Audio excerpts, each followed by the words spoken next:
Kumusta mga ka-amazing?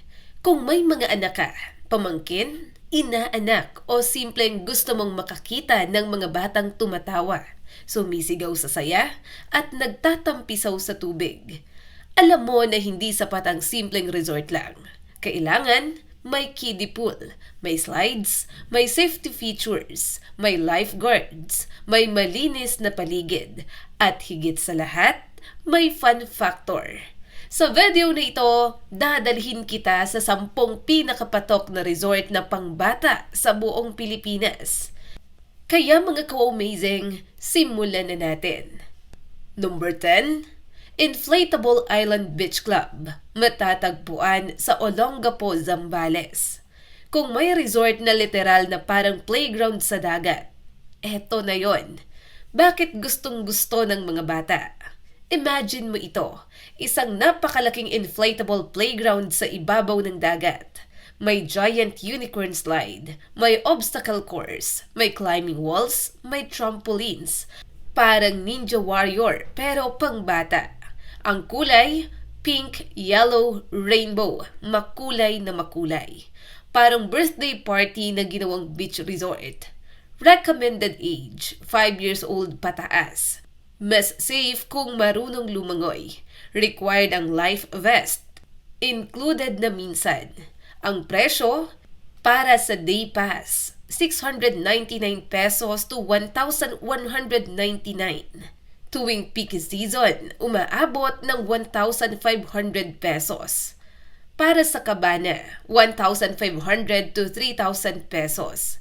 Para sa mga nearby hotel stay, meron namang mumurahin na pwedeng umabot ng 2,500 to 6,000 pesos, depende sa hotel.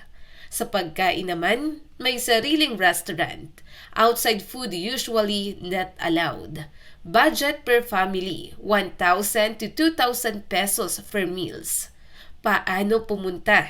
Mula Manila, option 1 kung naka-private car. NLEX, SCTEX, Subic exit. 3 to 4 hours, depende sa traffic. Option 2 kung ikaw naman ay nakabus. Victory Liner to Olongapo. Tricycle papuntang resort. Travel tip, mas okay pumunta tuwing weekday para hindi sobrang siksikan. Number 9, Camayan Beach Resort, Subic Bay, Zambales. Kung gusto mo ng beach na mas calm at hindi sobrang party vibes, ito ang perfect sa mga batang may takot sa malalakas na alon. Bakit safe para sa bata? Shallow shoreline, malinaw ang tubig, buhangin ay hindi masakit sa paa. May lifeguards din. Perfect ito sa toddler hanggang 10 years old.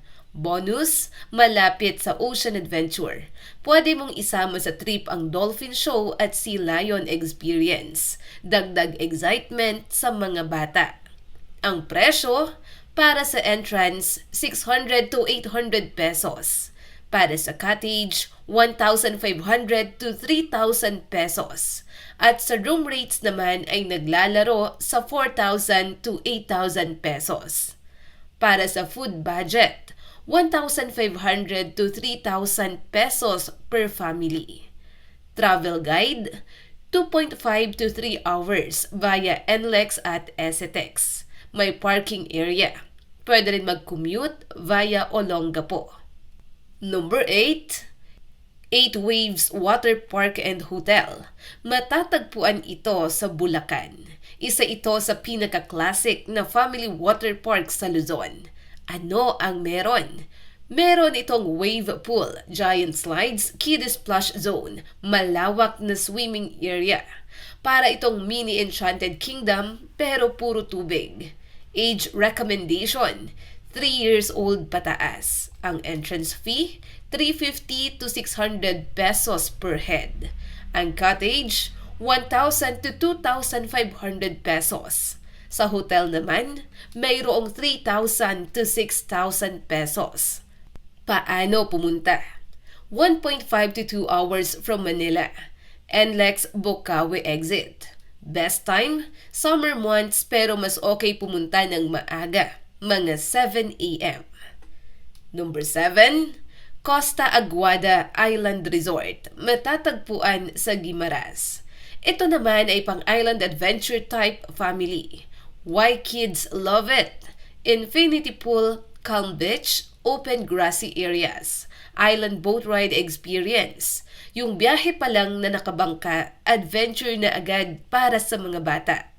Ang rates para sa day tour, 300 to 500 pesos. Para sa room rates, 3,500 to 7,000 pesos. Paano pumunta? Una, fly to Iloilo, ferry to Guimaras, bangka to resort. Mas mahal ang travel pero unforgettable ang experience. Number 6, Fontana Hot Spring Leisure Parks, matatagpuan sa Clark, Pampanga. Kung gusto mo ng private pool villa para sa pamilya, isa ito sa pinakakilala dati sa Central Luzon. Features for kids, mini slides, kiddie pool, malawak na villa spaces, hot spring pools. Ang rates, ang entrance ay 400 to 800 pesos. Villa kapag overnight, 8,000 to 15,000 pesos. Paano pumunta dito? 1.5 to 2 hours from Manila, Clark Exit. Perfect ito sa reunion type na may 10 hanggang 15 katao. Number 5, Plantation Bay Resort and Spa, matatagpuan sa Lapu-Lapu City, Cebu. Kung gusto mo ng resort na parang international level pero sobrang family friendly, ito ang isa sa pinakasikat sa Visayas. Bakit patok sa mga bata? Ang pinaka-unique dito ay ang malalaking saltwater lagoons, para kang nasa napakalaking swimming pool na kulay turquoise. Mga activities na suwak sa mga bata. Kayaking sa lagoon, may child-size life vest. Paddleboarding with assistance. Kiddie pool, wide open lawn for running games. Bicycle rentals. May space talaga para makatakbo ang mga bata nang hindi delikado. Recommended age 3 years old pataas. Ang presyo, 8,000 to 18,000 pesos per night. Standard to Laguna View. Kapag naman peak season ay mas mataas. Kapag day use, 2,000 to 3,000 pesos per head. Kasama na minsan ang consumable. Food budget, 1,500 to 3,000 pesos per meal for family. Paano pumunta? Flight to Cebu, Mactan Airport. 20 to 30 minutes taxi papuntang resort. Napaka-convenient lalo na kung galing Manila. Insider tip, mas tipid kung magpo-promo booking months before summer. Number 4, Okada Cove. Matatagpuan sa Parañaque. Located inside Okada, Manila. Indoor beach club style pool. Temperature controlled, may kiddie area, high-end safety. Age recommendation, Okada Cove, toddler friendly. Ang presyo ay 3,000 to 5,000 pesos per head, day pass only. Hotel stay, 12,000 to 25,000 pesos per night. Paano pumunta? Accessible via NAIA Expressway, 20 to 30 minutes from Makati. Best for birthday celebrations na sosyal at kakaiba. Number 3, Aqua Planet. Matatagpuan sa Clark, Pampanga. Ito ang isa sa pinakamalaking water park sa Pilipinas. Why kids go crazy here? 38 plus slides and attractions. Kiddie Splash Park, lazy river, wave pool, colorful curtain-like structures. Parang water Disneyland. Age range ay 2 years old para sa kiddie zone at teenagers naman para sa extreme rides. Entrance fee, 950 to 1,200 pesos per head. Cabanas, 3,000 to 6,000 pesos. Food budget, 1,000 to 2,000 pesos per family. Travel guide, 1.5 to 2 hours from Manila. Via NLEX, SETEX at Clark Exit. Tip, magdala ng sariling towel para makatipid. Number 2, J Park Island Resort and Water Park. Lapu-Lapu City. Ito talaga ang water park resort na pangbata sa Visayas. Kid attractions, pirate ship pool, multiple kiddie slides, shallow water zones at beach access.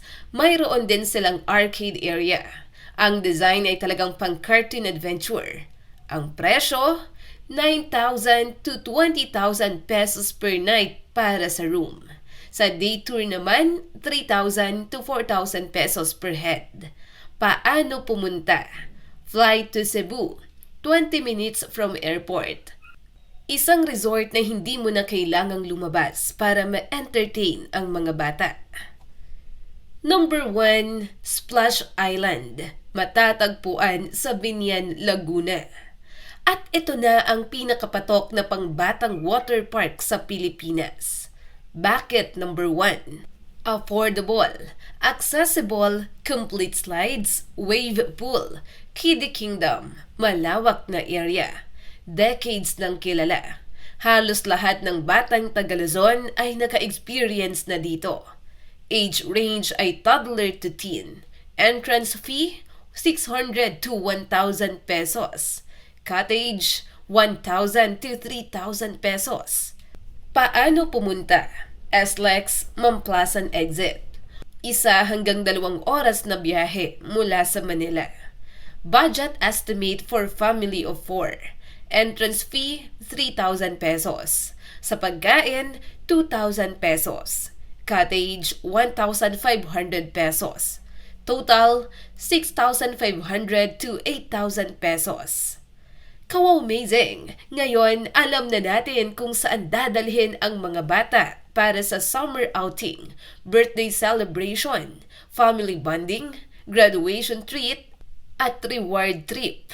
Ang importante ay hindi lang ang ganda ng resort, kundi ang kaligtasan at saya ng mga bata. Alin sa mga ito ang napuntahan mo na? I-comment lang yan sa ibaba ng video na ito.